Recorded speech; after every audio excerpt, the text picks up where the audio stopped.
Abra sua Bíblia junto comigo no livro de Atos dos Apóstolos.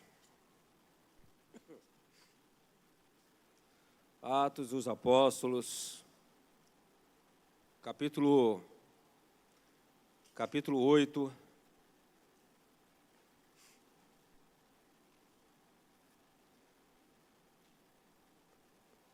Versículo 4.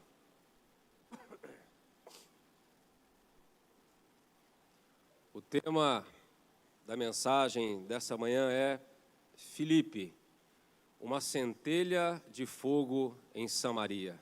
Amém?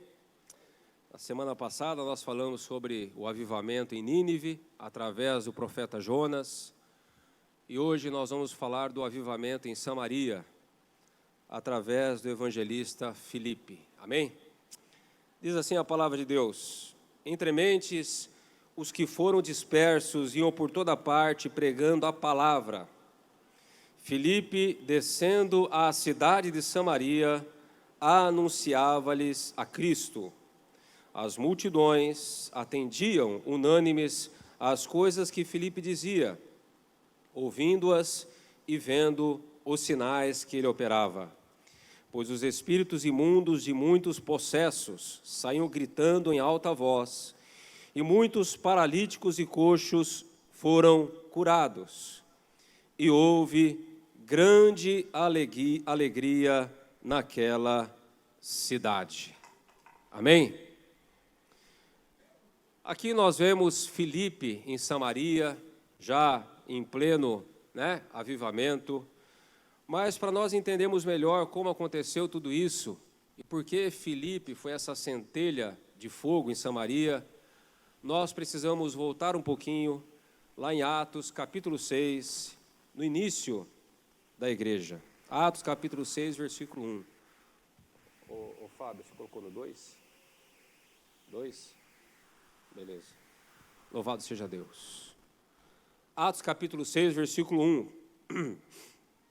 Que diz assim: ora, naqueles dias, multiplicando-se o número dos discípulos, houve murmuração dos helenistas. Helenistas eram os judeus de origem grega, contra os hebreus, porque as viúvas deles estavam sendo esquecidas na distribuição diária de alimentos.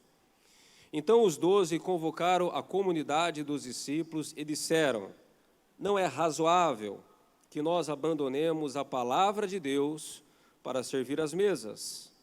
Mas, irmãos, escolhei dentre vós 7 homens de boa reputação, cheios do Espírito Santo e de sabedoria, aos quais encarregaremos deste serviço.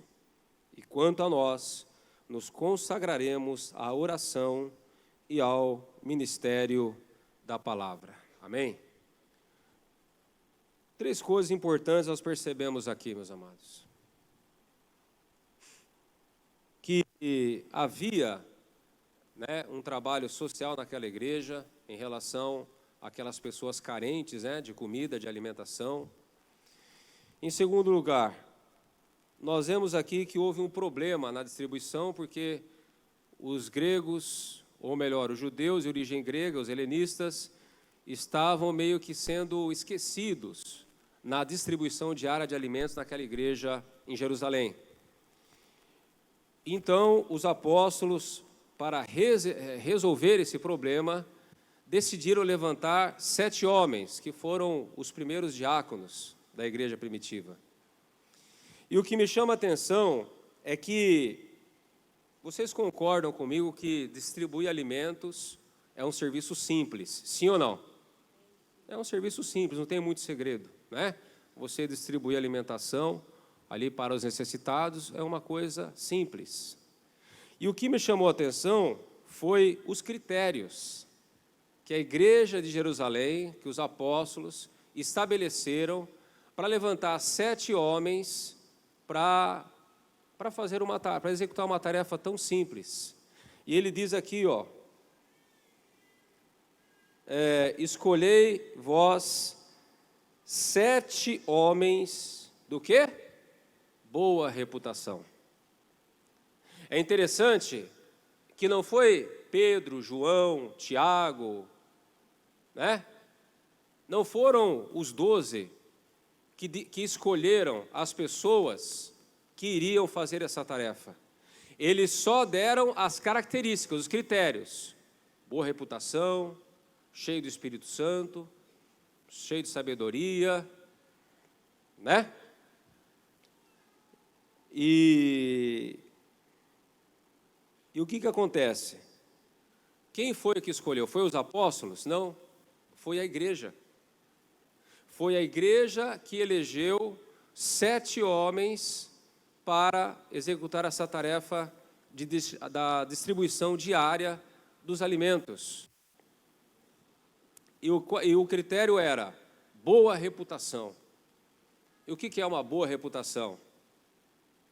É aquela pessoa de boa fama, aquela pessoa que tem, né, que é conhecida por ser uma pessoa de bem, uma pessoa zelosa pelo bem, uma pessoa contra quem não há nada o que falar, né? Uma pessoa que não tem nada contra ela, uma pessoa de boa reputação. Aquela pessoa, ela é conhecida na igreja, ela é conhecida no meio da irmandade, é uma pessoa bacana, é uma pessoa honesta, é uma pessoa tranquila, é uma pessoa educada, é uma pessoa, né, que não anda no pecado, é uma pessoa que trata bem todo mundo, é uma pessoa de boa reputação. E a igreja é que teria que reconhecer, porque muitas vezes o que acontece? Às vezes aquela pessoa é a queridinha do pastor, mas todo mundo odeia ela, né? É aquela pessoa que ela só se relaciona bem com o pastor, com a pastora, mas com o resto da igreja é uma pessoa terrível, ruim de relacionamento. Então, a igreja é que teria que dar o aval. Não é só o pastor, né? Tem que ter o reconhecimento da igreja. E para uma tarefa tão simples, os homens falaram, ó, tem que ter boa reputação, tem que ser cheio do Espírito Santo, ser cheio do Espírito Santo. Quando você lê em Atos dos Apóstolos, cheios do Espírito Santo, você já pode traduzir batismo com o Espírito Santo. É aquela pessoa que fala em línguas, é aquela pessoa que foi batizada com Pentecoste ali, que foi batizada com o Espírito Santo. Se você ler o livro de Atos dos Apóstolos, vocês vão ver que tanto os apóstolos como Paulo, eles valorizavam muito essa questão de ser cheios do Espírito Santo, de serem batizados com o Espírito Santo. Pedro, quando viu que Cornélio, todos os italianos, a multidão na casa ali foram batizados com o Espírito Santo, começaram a falar em outras línguas, ele já falou, como nós podemos negar a água que ele fala é o batismo, como que nós podemos negar o batismo nas águas para estes, que como nós também receberam o Espírito Santo. Quando Paulo encontrou novos convertidos em Éfeso, a primeira pergunta que Paulo perguntou para eles era, vocês já receberam o Espírito Santo? Vocês já foram batizados com o Espírito Santo? E eles responderam, não, nem sabíamos que havia isso, só fomos batizados com o batismo de João. E Paulo ministrou sobre a vida deles, e eles foram batizados com o Espírito Santo.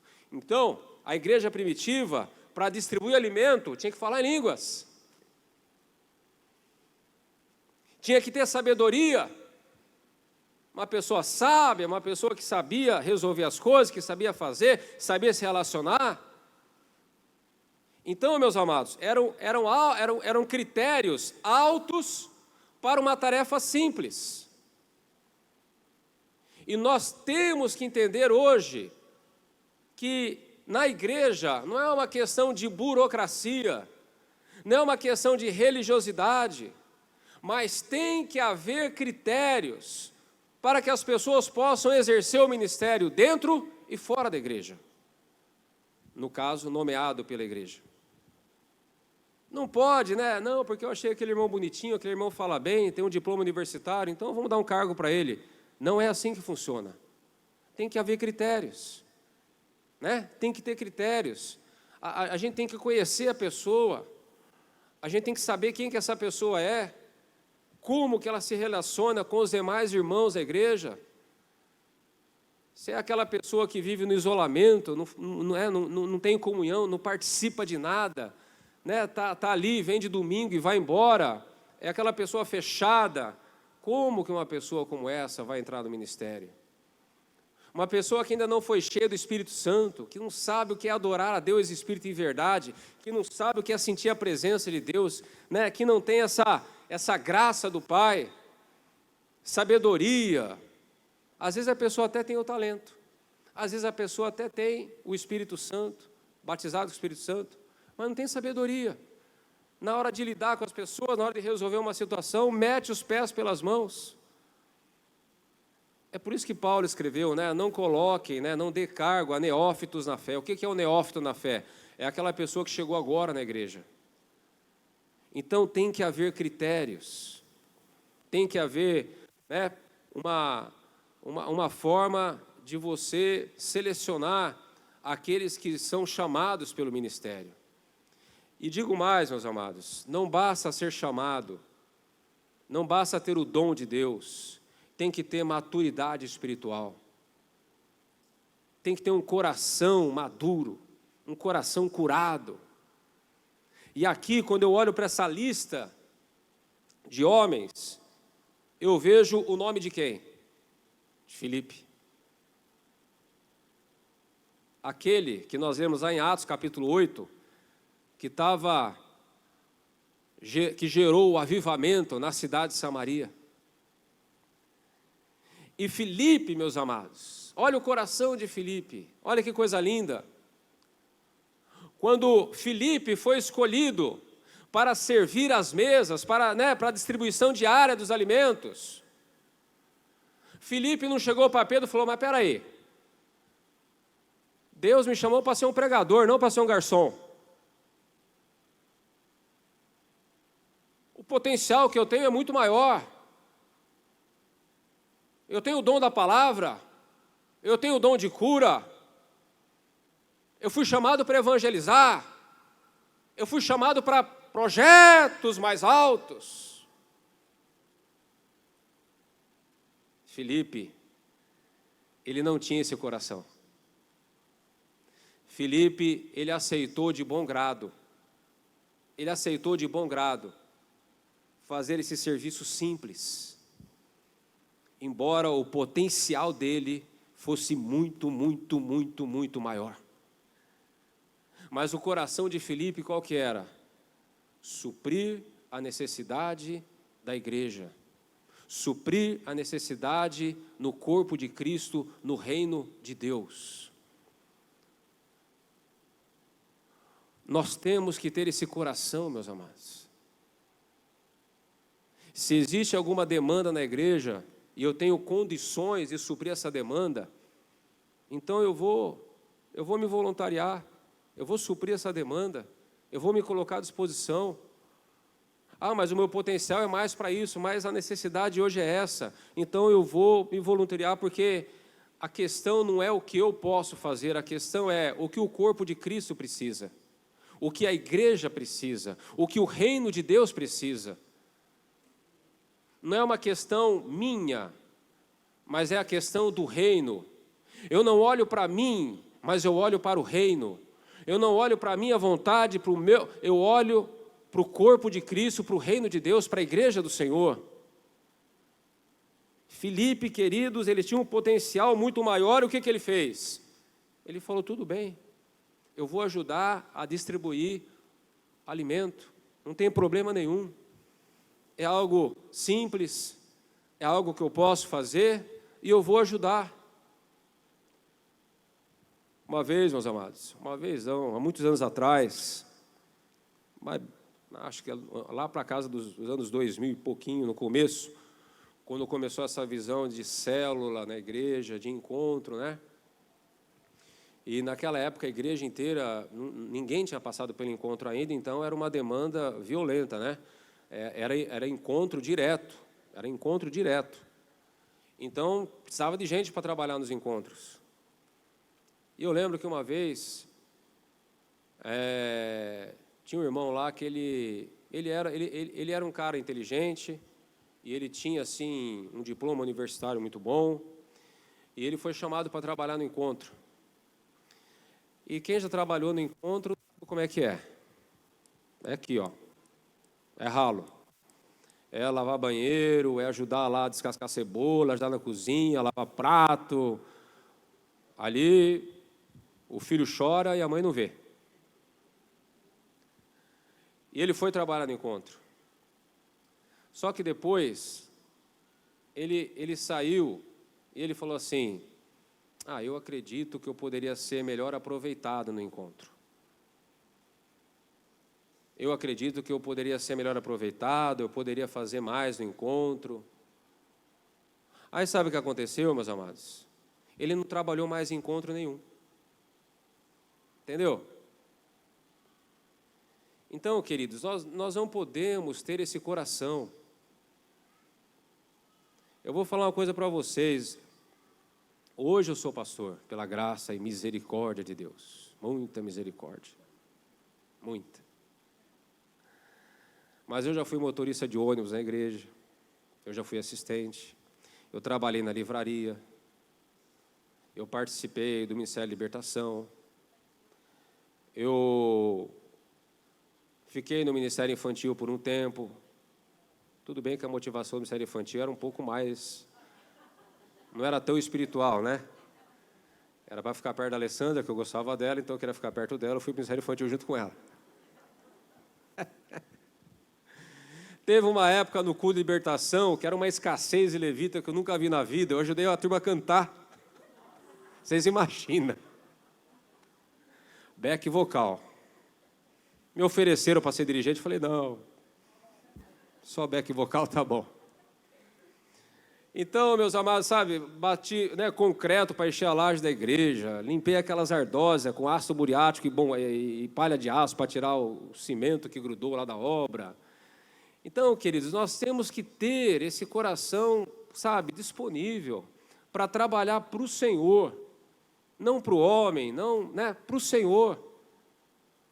Independente daquilo que você possa fazer, independente se você tem você sabe que você até tem um potencial a mais, tudo mais, deixa Deus ir abrindo as portas para você. Deixa Deus abrir as portas para você. Mas enquanto você está vendo ali uma necessidade, vai lá e supre. E Filipe, meus amados, ele tinha esse coração. E aí, nós vamos lá para Atos capítulo 8, versículo 6. Olha só, Atos capítulo 8, versículo 6, diz assim: as multidões atendiam, unânimes, as coisas que Filipe dizia, ouvindo-as e vendo os sinais que ele operava. Então, meus amados, é impossível Deus não usar uma pessoa que tem um coração assim. Um coração, que quer fazer a obra de Deus. Em Marcos capítulo 9, versículo 38, Marcos 9, 38, olha o que diz. Disse-lhe João, mestre, vimos um homem que em teu nome expelia demônios, o qual não nos segue, e nós lhe proibimos porque não seguia conosco. O João era meio ignorante ainda naquela época, coitado. 9:39, mas Jesus respondeu, não lhe proibais, porque ninguém há que faça milagre em meu nome e, logo a seguir, possa falar mal de mim. Então, esse homem desconhecido na Bíblia, era alguém que tinha esse coração para fazer a obra de Deus. Ele não fazia parte dos 12, ele não fazia parte dos 70, ele não andava com Jesus, mas em algum sermão da montanha, seja lá onde for que ele estava, ele ouviu Jesus pregar, ele ouviu os ensinamentos de Jesus, e o que ele começou a fazer? Começou a fazer a obra de Deus. Então, pessoas que têm esse coração aberto, esse coração rasgado para o Senhor, para a obra de Deus, que entende, que enxerga o que é realmente o reino de Deus, queridos, numa proporção menor ou maior, não tem como essa pessoa não ser usada por Deus. Não tem como. E Filipe estava aqui em Samaria, teve a dispersão, a perseguição lá de Saulo, Estevão, o primeiro mártir, ele morreu, e Filipe, ele vai para Samaria, e lá em Samaria, né, esse homem cheio do Espírito Santo, este homem cheio do fogo de Deus, ele não se cala, embora os samaritanos fosse uma cidade que os judeus não gostavam muito, né, não havia aquele relacionamento tal, mas Filipe ele vai lá e ele começa a pregar o evangelho, ele começa a anunciar a Cristo para aquelas pessoas, e Deus começa a usar a vida dele com poder. Porque Filipe, ele tinha esse coração. E algo muito importante aqui também. Agora o negócio vai ficar forte aqui. A Bíblia diz no versículo 7, pois os espíritos imundos e muitos possessos saíam gritando em alta voz, e muitos paralíticos e coxos foram curados. E houve grande alegria naquela cidade. Queridos, Filipe, ele tinha dentro dele uma cultura do quê? Uma cultura de milagres. Essa cultura de milagres, ele recebeu na igreja de Jerusalém através dos apóstolos. E os apóstolos receberam essa cultura de milagres através de Jesus. Abra sua Bíblia comigo em Mateus capítulo 10. Mateus, capítulo 10,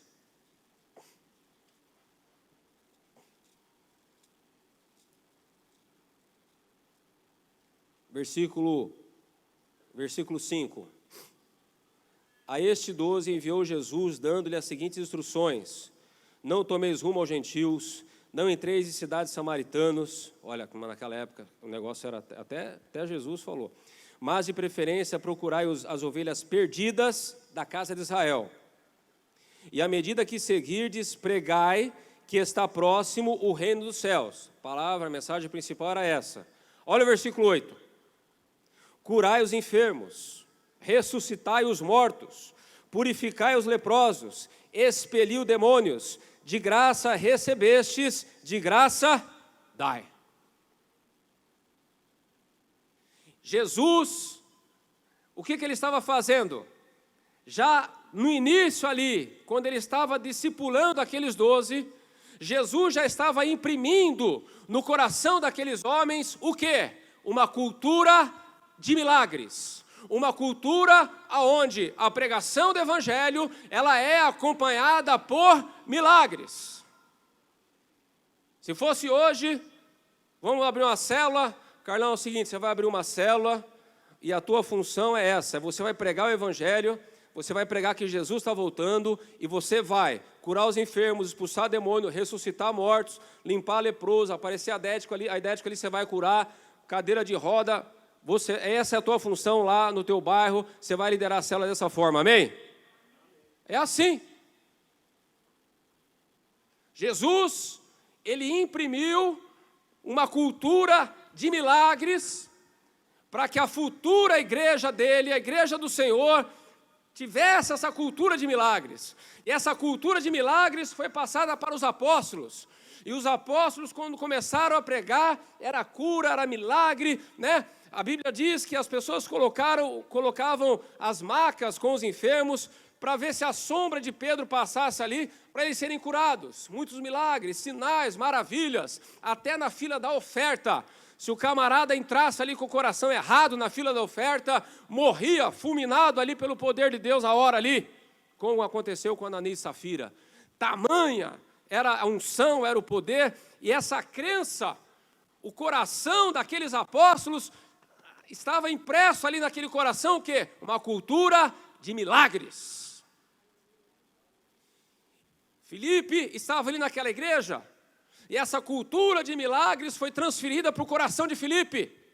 E quando Filipe foi para Samaria, ele sabia que a pregação do evangelho estava vinculada com a operação de sinais e maravilhas. Essa era a cultura da igreja primitiva, acredito eu, até nos anos 300 depois de Cristo. E essa cultura, meus amados, ela precisa ser resgatada. Essa cultura, ela precisa ser trazida de volta, porque a cultura da igreja hoje mudou totalmente e mudou demais. Qual que é a cultura da igreja moderna?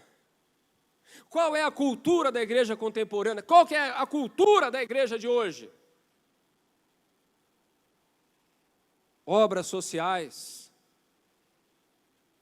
Mas obras sociais de uma forma, de uma escala muito grande. A igreja tem que fazer obra social. Eu não sou contra obras sociais, mas isso não pode ser a mola mestra da igreja. Marketing digital, vídeo, aquela coisa tal, aquele marketing no Instagram, na internet, no Facebook. Às vezes você olha aquele marketing digital assim, você vê, nossa, essa igreja está... Aí quando você vai ver, é uma igreja pequenininha, uma porta lá em São Paulo, e você olha o marketing tal, pregador tal, cura tal, não sei o que lá tal. Marketing digital. Ministério de louvor impecável. Não importa se vai cantar, não importa se vai sentir a presença de Deus, o que importa é o seguinte, se vai cantar bem. A presença de Deus é um detalhe, o que importa é se vai cantar bem, se está tudo certo, o baixo está certinho, a bateria, a voz, Não importa se tem a presença de Deus, importa cantar bem. Ministérios diversificados, ministério de empreendedores, ministério de terceira idade, ministério de motoqueiros, skatistas, surfistas, ministério das costureiras, ministério dos solteiros, o divorciado, dos viúvos, dos encalhados, ministério para tudo que é lado, é culto para todo tipo de pessoa.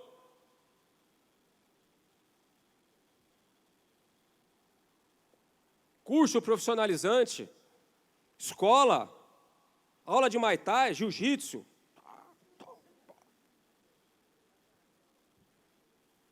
Teve um irmão aqui, ele saiu da igreja dele, porque o pastor dele, durante dia de semana, era culto. Mas no meio da semana, era jiu-jitsu dentro da igreja.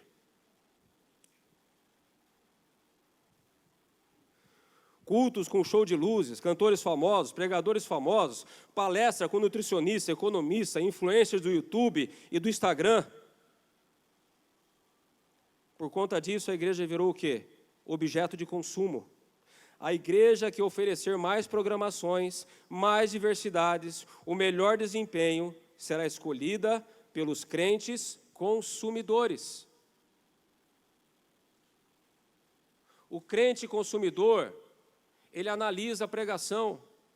Essa pregação foi boa, essa pregação foi meio fraquinha. O louvor essa manhã estava impecável. Mas domingo passado, o fulano de tal estava com a nota do baixo errada. O crente consumidor, ele não é aquela questão, não, Deus falou comigo. Ele avalia se a pregação foi boa ou se foi ruim. Essa questão de Deus falar com ele, não, eu senti a presença de Deus na hora da adoração. Mas você viu que a irmã errou uma nota lá? Eu nem vi, eu estava ali orando em línguas, eu estava chorando, eu nem percebi se errar a nota.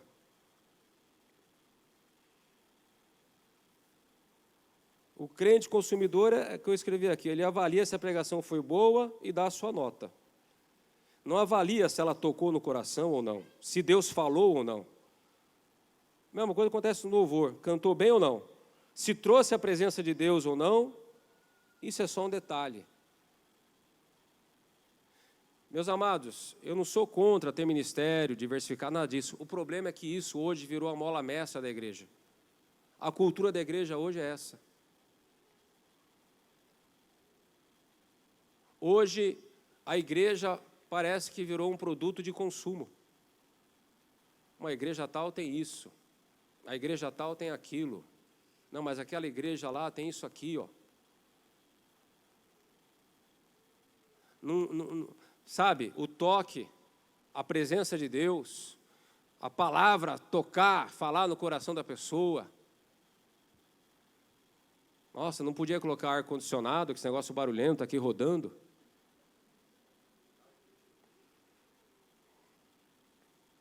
Pintar a igreja. Eu gosto de pastor que prega com... Como é que chama? PowerPoint. Porque teve um cara que falou isso para o Fernando. O Fernando falou, mas por que você saiu da igreja? Não, porque eu sou um cara digital, tal, eu gosto, né, da tecnologia, e eu gostei daquela igreja lá, porque lá o pastor prega com PowerPoint.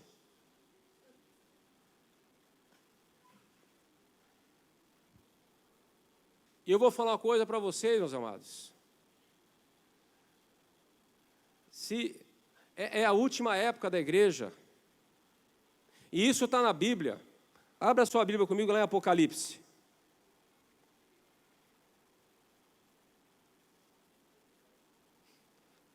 Apocalipse, capítulo 3, versículo 14. Jesus envia a carta para 7 igrejas, e a última igreja, antes da tribulação, do arrebatamento, é a igreja de Laodiceia. E olha só a igreja de Laodiceia, como é que ela é. 14. O anjo da igreja de Laodiceia escreve: essas coisas diz o Amém, a testemunha fiel e verdadeira, o princípio da criação de Deus. Conheço as suas obras, que nem és frio nem quente, quem dera se fosses frio ou quente. Assim, porque és morno e nem és quente nem frio, estou a ponto de vomitar-te da minha boca. Pois dizes, estou rico e abastado, não preciso de coisa alguma, e nem sabes que tu és infeliz, miserável, pobre, cego e nu. Aconselho-te que de mim compre o ouro refinado pelo fogo para te enriqueceres, vestiduras brancas para te vestires, a fim de que não seja manifesta a vergonha da tua nudez, e colírio para ungires os olhos, a fim de que vejas. Eu repreendo e disciplino a quantos amo. Sê, pois, zeloso e arrepende-te. Estou à porta, eis que estou à porta e bato. Jesus estava do lado de fora da igreja. Se alguém ouvir a minha voz e abrir a porta, entrarei na sua casa e cearei com ele e ele comigo. Aleluia! Ao vencedor dar-lhe-ei sentar-se comigo no meu trono, assim como também eu venci e me sentei com meu Pai no seu trono. Quem tem ouvidos, ouça o que o Espírito diz às igrejas. A igreja de Laodiceia era uma igreja rica. A igreja de Laodiceia era uma igreja abastada. Uma igreja que não necessitava de nada, só necessitava do quê? Da presença de Jesus dentro dela. Uma igreja suprida, uma igreja tecnológica, uma igreja rica. Mas o que estava faltando dentro dela? Jesus. E essa palavra, meus amados, ela não direciona somente para as igrejas grandes, para as igrejas médias, para as igrejas pequenas, porque todas estão nesse caminho, de uma maneira grande ou de uma forma menor, mas estão indo por esse caminho. A cultura de que o poder de Deus acompanha a pregação do Evangelho, ela precisa ser resgatada. Ela precisa ser resgatada. Nós precisamos ler a Bíblia, nós precisamos orar, nós precisamos meditar na palavra de Deus e resgatar essa cultura, onde a mola mestra da igreja não é obra social, culto diversificado, ministério diversificado, não. A mola mestra da igreja é o poder e a presença do Espírito Santo de Deus. Porque é isso, meus amados, que vai gerar transformação na vida das pessoas. Por que tanto crente no terapeuta? Por que tanto crente no psicólogo? Por que tanto crente tomando antidepressivo? Por que tanto crente cometendo suicídio? Por que tanto crente com neurose na cabeça? Falta de experimentar o poder do Espírito Santo. Falta de experimentar a presença de Deus. Falta de receber uma palavra que toque no coração. Deus falando no profundo daquela pessoa, a ponto daquela pessoa falar, mas como que esse pregador está falando isso, sendo que eu não falei isso para ninguém?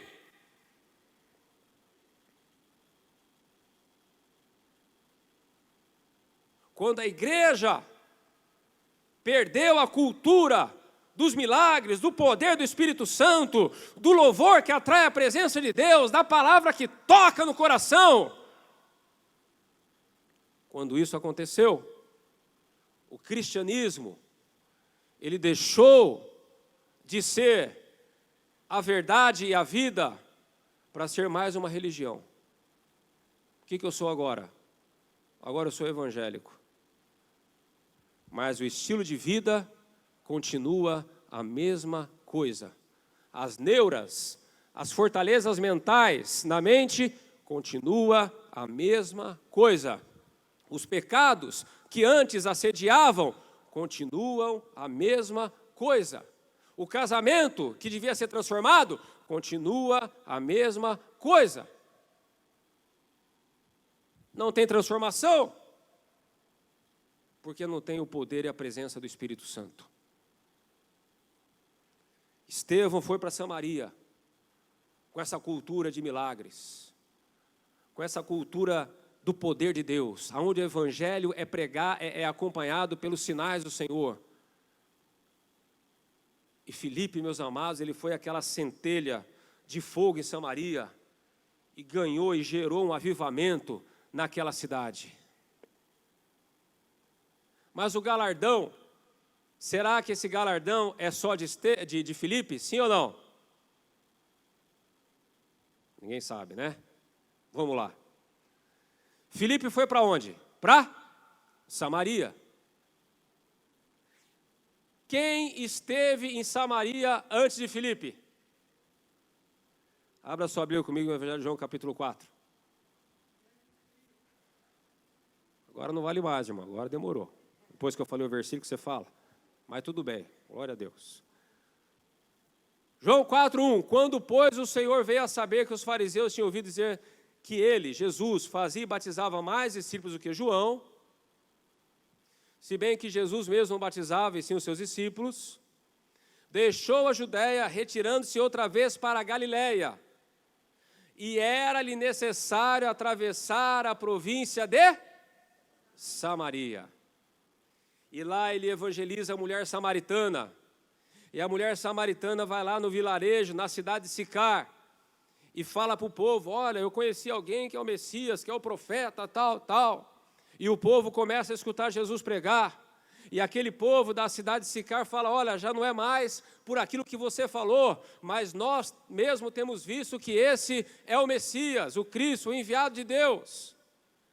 Então, meus amados, na cidade de Samaria, na província de Samaria, Jesus deixou uma semente do evangelho ali. Jesus, ele não foi usado na cidade de Samaria, né, na proporção que Filipe foi usado. Mas Jesus, ele deixou uma semente ali na cidade, né, na província de Samaria. Uma semente do evangelho, uma semente do reino dos céus. E quando Filipe vai lá, ele encontra aquele terreno fértil e aquela semente que Jesus deixou ali, já meio que germinando. E quando ele vai com o evangelho, declarando que Jesus é o Senhor, aquela semente explodiu. E aí se cumpre aquilo que Paulo falou lá em Atos, lá em Coríntios capítulo 3, 1 Coríntios capítulo 3, versículos 7 e 8, né? Que um planta, outro rega, mas Deus é que dá o crescimento. Tanto o que planta e o que rega são um, e ambos receberão o seu galardão segundo o seu trabalho. Então, o galardão ali não era só de Filipe, porque Jesus já tinha plantado uma semente ali. Meus amados, às vezes nós pregamos para as pessoas, às vezes nós falamos de Jesus para as pessoas, e parece que a pessoa não recebe, parece que a pessoa não entende, parece que a pessoa não abre o coração, mas você está ali lançando uma semente, e de repente vai uma outra pessoa, depois de um tempo ali, e fala para aquela pessoa novamente de Jesus, aí aquela pessoa, pá, ela já aceita Jesus, já aceita ir para a igreja, aceita ir para a célula, e você fica todo contente e tal, não, porque eu ganhei aquela vida para Jesus, isso é maravilhoso mesmo. Mas muitas vezes, meus amados, nós chegamos a uma pessoa e pregamos o evangelho para ela, e aquela pessoa, ela recebe, ela aceita, e muitas vezes nós não sabemos que, na verdade, aquela aquele coração, aquela pessoa, ela já foi evangelizada, ela já foi trabalhada por outra pessoa. E nós estamos colhendo o fruto de uma outra pessoa que lançou a semente, mas não tem problema. Um planta, outro rega, Deus dá o crescimento e ambos vão receber o galardão. O que importa, meus amados, é não ficar de boca fechada. Talvez você seja aquele que vai lançar a primeira semente, ou talvez você seja aquele que vai colher. Mas para você saber disso, o que nós temos que fazer? Nós temos que pregar, nós temos que pregar, nós temos que pregar. Seja lá para quem for, nós temos que pregar. Lançar a semente, ou colher uma semente que já foi lançada. Regar aquela semente. De que forma? Pregando novamente. Então Jesus já havia deixado uma semente de avivamento naquele lugar. E Filipe, quando ele entrou naquela cidade, ele não ficou de boca fechada, mas começou a pregar o evangelho. E as multidões, meus amados, começaram a se converter. As multidões começaram a ser batizadas. E aí a igreja mãe, a igreja de Jerusalém, ficou sabendo o que estava acontecendo, que a cidade de Samaria recebera a palavra de Deus. E o que a igreja fez? Enviou para lá Pedro e João. Para quê? Para dar um suporte para Filipe. Aí Filipe ficou emburrado. Filipe ficou chateado. Eu comecei a obra aqui, eu abri a igreja aqui, agora vai vir outro para tomar o meu lugar? Foi isso que Filipe fez? Não, queridos. Não, porque o coração de Filipe, como nós aprendemos no começo, era um coração voltado para o reino de Deus. Ele sabia que aquelas pessoas pertenciam ao reino de Deus e não a ele.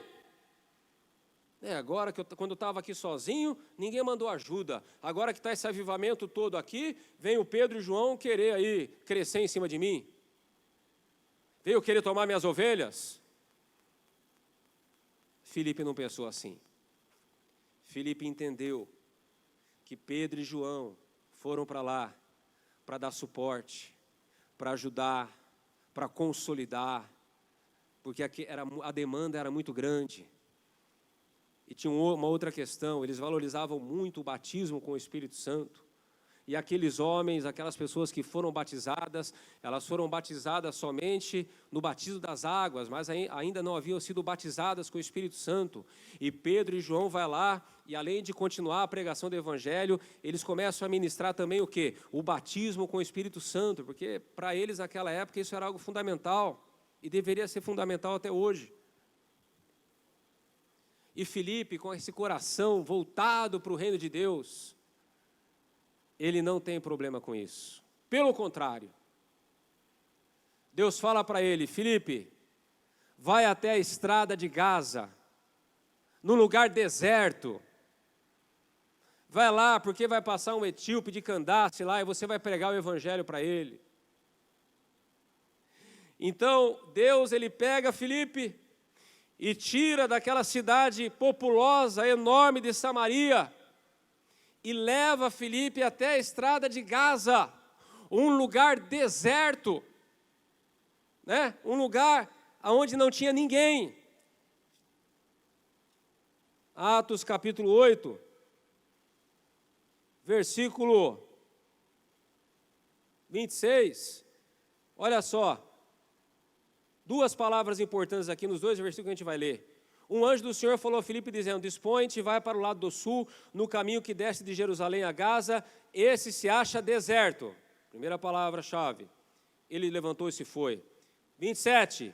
E eis que um etíope, diga um. Diga, lugar deserto, uma pessoa. Filipe, ele saiu de uma cidade enorme, populosa, onde o fogo estava descendo, um monte de gente sendo batizada, um monte de gente sendo batizada do Espírito Santo. Pedro e João estavam ali no meio daquele forfé, daquele fogo também, e de repente Deus fala para Filipe: vai até o lugar deserto, e nesse lugar deserto você vai pregar para uma pessoa só. Deus é assim, meus amados. Deus, ele ama a todos. Amém? Deus, ele ama a todos.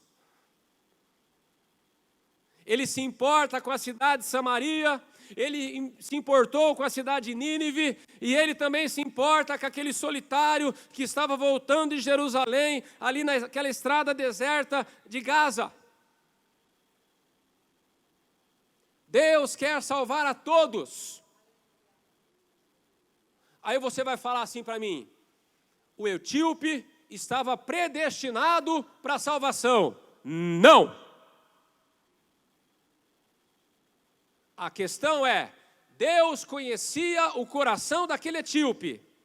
Deus sabia que quando aquele etíope ouvisse o evangelho, iria se converter. Assim como Deus sabia que quando Cornélio ouvisse o evangelho, iria se converter. É por isso que Deus manda Pedro, é por isso que Deus manda Filipe, e às vezes Deus manda você pregar para uma pessoa, sabe por quê? Porque Deus sabe que quando aquela pessoa ouvir a palavra de Deus, ela vai se converter. Deixa Deus usar a tua vida, meu irmão. Aleluia! Glória a Deus! Mas pastor, eu não quero pregar para uma pessoa só, para de besteira.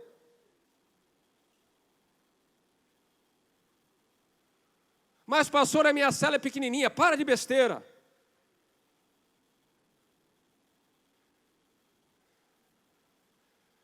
Vamos ter esse coração de Filipe.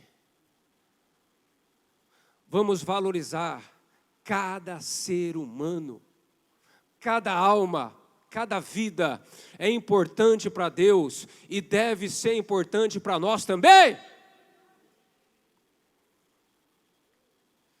Filipe, ele sobe na carruagem do etíope. O etíope está lendo lá Isaías 53, mas não entende nada. Mas o etíope tinha sede de Deus. Quem tem sede de Deus, lê a Bíblia, mesmo às vezes não entendendo, mas ele lê. E se continuar lendo, o Espírito Santo vai dar a revelação. Não pare de ler a Bíblia, meu irmão. O etíope estava lá lendo Isaías 53. E Filipe sobe na carruagem e começa a explicar de quem Isaías 53 estava falando de Jesus. E o etíope recebe a palavra, eles param a carruagem, e o etíope é batizado, e aí, de novo, vem o sobrenatural de Deus. Olha a sua Bíblia, em Atos capítulo 8, versículo 39. Quando saíram da água, o Espírito do Senhor arrebatou Filipe, não para o céu, não vendo mais o eunuco, e este foi seguindo o seu caminho cheio de júbilo, mas Filipe veio achar-se em Azoto, e passando além evangelizava todas as cidades até chegar a Cesareia. Filipe, meus amados, ele foi arrebatado daquele lugar onde ele estava.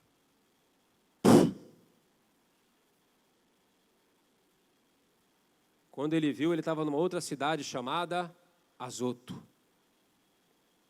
Sabe o que eu aprendo aqui, meus amados?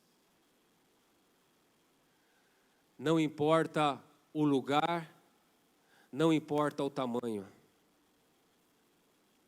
Você pode viver o sobrenatural de Deus numa cidade populosa, numa cidade pequena. Você pode viver o sobrenatural de Deus numa igreja grande, numa igreja pequena. Você pode viver o sobrenatural de Deus liderando uma célula grande ou liderando uma célula pequena. O que importa, sabe o que é? O nosso coração. E aí eu já vou caminhando para o final da mensagem. O coração de Filipe. Nós já vimos um pouco desse coração, disponível para suprir as necessidades da igreja do Reino de Deus. Um coração voltado para o povo, porque mesmo quando chegaram Pedro e João, ele entendeu que Pedro e João chegaram ali para ajudar na demanda, para que o povo fosse abençoado. Um coração obediente a Deus. Vai para Gaza, vai para o lugar deserto, vai lá. E Filipe vai.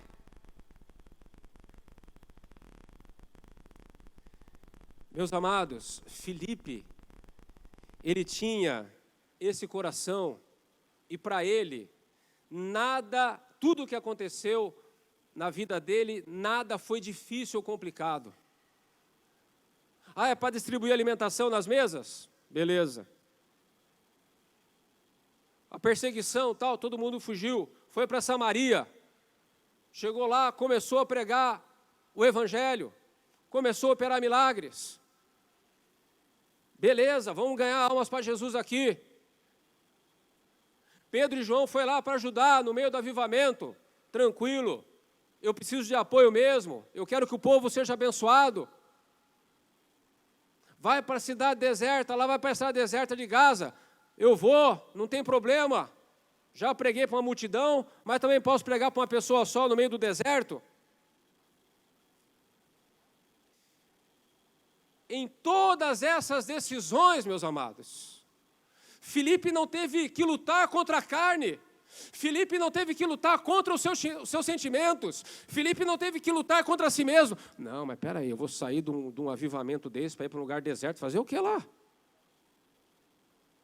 Não, por que Pedro e João veio aqui agora que está uma benção aqui, agora que eles vêm aqui para ajudar? Não, peraí, eu distribuir alimento, distribuir pão para os pobres, peraí, eu sou um pregador. Filipe não teve dificuldade nada disso. Porque o coração dele era um coração curado. Presta bem atenção, caminhando para o final. Mateus capítulo 12, versículo 35. Mateus 12, 35 diz assim: o homem bom, do seu bom tesouro, tira coisas boas, e o homem mau, do seu mau tesouro, tira coisas más. Mas pastor, aonde está esse tesouro? Aí você vai para Mateus capítulo 6, versículo 21. Mateus 6, 21. Porque onde está o teu tesouro, aí estará também o coração. O homem bom, do seu bom tesouro, tira coisas boas.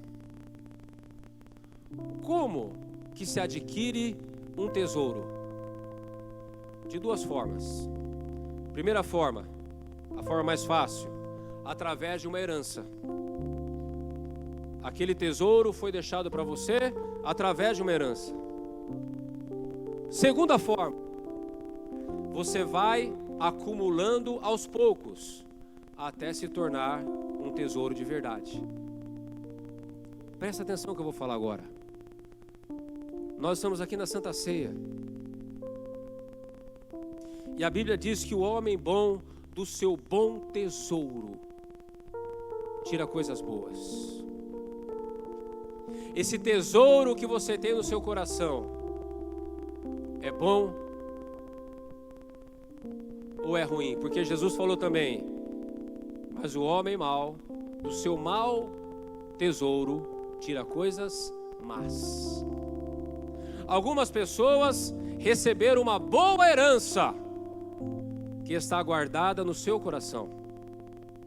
Algumas pessoas, durante o caminhar da vida, elas foram acumulando coisas boas no seu coração, até se transformar em um tesouro.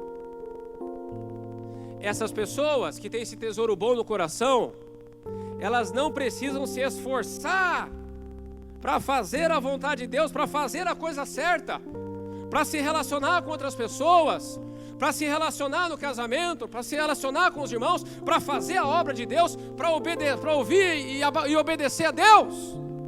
Elas não têm dificuldade, porque o homem bom do seu bom tesouro tira coisas boas. Mas existem pessoas que têm dificuldade. Sabe por quê? Porque receberam uma herança ruim. Receberam uma herança ruim, talvez através dos pais, através de uma família totalmente desestruturada. ou a pessoa, ela foi acumulando ao longo do tempo experiências negativas na vida dela, e aquilo se tornou um tesouro no coração dela, mas é um tesouro ruim. Então você tem dificuldade. Essa pessoa, ela tem dificuldade de se relacionar, ela tem dificuldade de se submeter, ela tem dificuldade de ouvir a Deus e obedecer, ela tem dificuldade de lidar com diversas situações da vida. Por quê? Porque o coração dela, está carregado com tesouro que não é bom.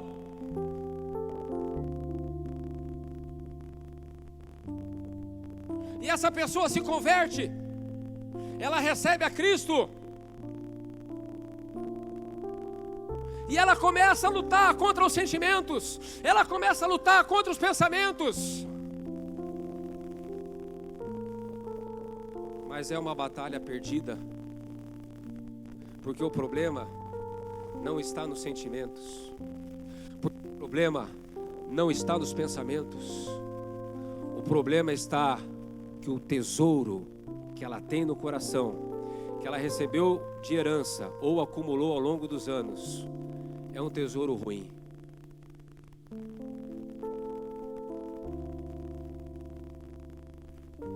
Como mudar essa situação?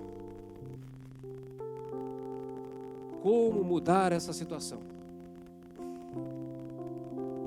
Em primeiro lugar, e principalmente, você tem que ser sincero com você mesmo. Nós estamos aqui na Santa Ceia.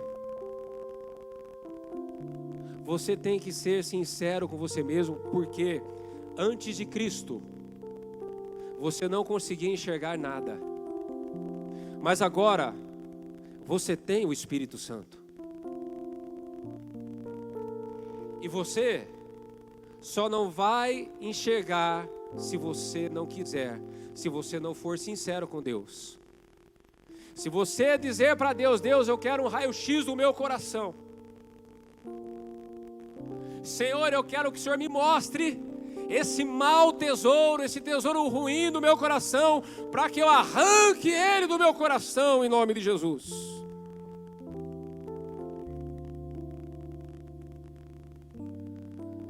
E o Espírito Santo vai fazer você enxergar. Olha, meu filho, na verdade, sabe o que acontece com você? O que acontece com você é o seguinte: é isso, é isso, é isso, é isso e é isso. E o Espírito Santo, ele começa a dar para você um raio-x do seu coração, desse tesouro ruim, que impede você de fluir em todas as áreas da sua vida, não só o ministério da igreja. Uma vez que você sabe o que passa no seu coração, o que você deve fazer? Meditar na palavra de Deus e substituir esse mau tesouro por um bom tesouro. Você deve orar a Deus, você deve se entregar na presença do Espírito Santo e dizer todas as vezes para o Senhor: Senhor, eu não quero ser dessa forma. Olha, Senhor, eu enxerguei isso aqui, eu identifiquei isso aqui na minha vida, e eu não quero mais isso. Eu não quero mais isso, Senhor. E medita na palavra de Deus. Renove a sua mente. Renove a sua mente com a Bíblia, com a palavra de Deus. Preferência o Novo Testamento. E medita nos versículos. E deixe Deus substituir, Você vai substituir. Não é que Deus, você vai substituir aquele tesouro ruim por um tesouro bom. Com a ajuda do Espírito Santo, você pode mudar o seu coração. Você pode começar a acumular um tesouro bom e começar a arrancar o tesouro ruim. E quando isso acontecer na sua vida, numa proporção maior ou menor, você poderá ser como Filipe, uma centelha de fogo aonde você estiver, seja numa grande proporção ou numa proporção menor, isso não importa. isso não importa.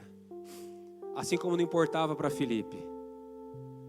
Tanto faz pregar para uma cidade, como uma pessoa só. Não importa.